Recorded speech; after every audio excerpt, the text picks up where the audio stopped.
লেখক পাঠক সমাগমের পাশাপাশি নতুন নতুন বই প্রকাশনা ঘিরে উৎসব মুখর হয়ে উঠেছে অমর একুশে বইমেলা। আজ ষষ্ঠ দিনেও মেলায় এসেছে রাজনীতি ও ইতিহাসের বই। সপ্তাহের শেষে এসে গল্প উপন্যাসের কাটতিও লক্ষণীয় হয়ে উঠেছে। বিক্রেতা ও প্রকাশকরা আশা করছেন সামনের দিনগুলোতে বিক্রি বাড়ার ধারা অব্যাহত থাকবে। শাহেদ জাহেদীর প্রতিবেদন।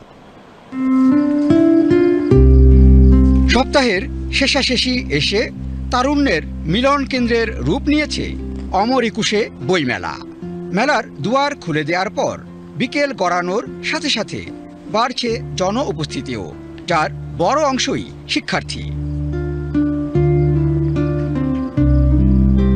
লেখক পাঠক প্রকাশকরা বলছেন, এবারের মেলায় নবীন প্রজন্মের ব্যাপক উপস্থিতির ক্ষেত্রে প্রভাবকের ভূমিকা রেখেছে জুলাই গণ অভ্যুত্থান। আর তাই মেলা ঘিরে জুলাই কেন্দ্রিক প্রকাশনারও প্রাধান্য।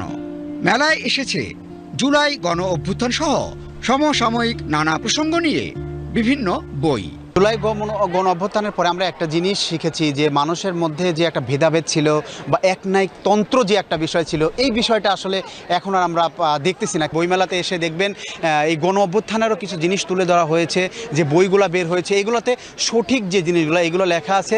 ইতিহাসের ধারাবাহিকতায় পালা বদলকারী অধ্যায় জুলাই গণ অভ্যুত্থান, অবধারিতভাবেই যার প্রতিফলন বইমেলায়।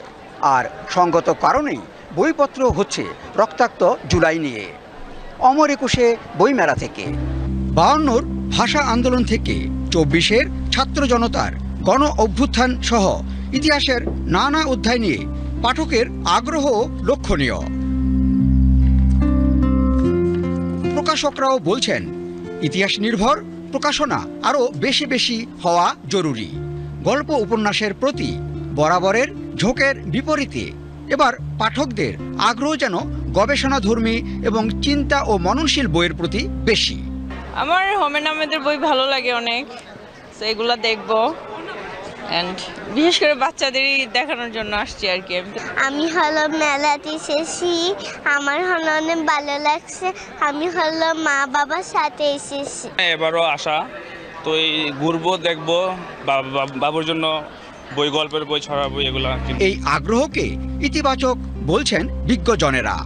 মেলায় সমাগতদের ভাষ্য, উজ্জ্বল আগামীর স্বার্থেই বইয়ের প্রতি মানুষের ভালোবাসা উজ্জ্বল আগামীরই ইঙ্গিতবাহী। তাই তো রুচি এবং মননশীলতাকে অগ্রাধিকার দিয়ে প্রকাশনা শিল্পকে আরও বিকশিত করার সময় এসেছে ভাষ্য প্রকাশকদেরও। Shahed Zahidi, BTV news, Dhaka.